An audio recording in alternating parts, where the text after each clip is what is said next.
Пратениците на ВМРО-ДПМН најверојатно од утре нема да учествуваат во работата на парламентот. Лидерот на партијата Христијан Мицкоски вели дека не гледа причина за учество во работата на собранието.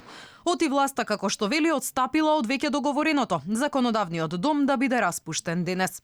Па јас наистина не го гледам повеќе потребата од учество на ВМРО-ДПМН во рамките на парламентот.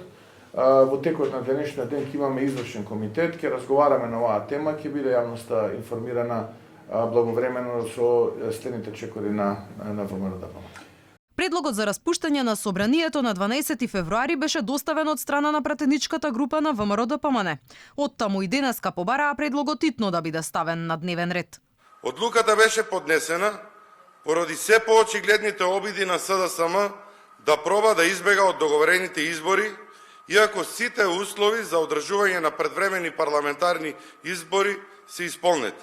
Од кабинетот на Џафери пак без конкретен одговор, зошто иницијативата не била прифатена. Велат спикерот пред 2 дена образложил под кои услови ќе го распушти парламентот. Тој тогаш рече дека собранието можело да работи до крајот на неделава, а потврда за тоа, како што вели, добил и од Државната изборна комисија. Денот на гласањето е 56-тиот ден, а тоа подразбира 57-тиот ден.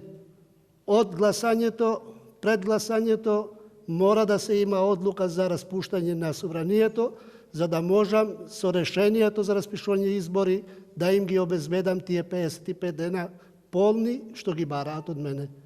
Неофицијално иницијативата на ВМРО-ДПМН за распуштање на собранието на 12 февруари била отфрлена, оти предлогот бил доставен со старото име на државата, што според надлежните било противуставно.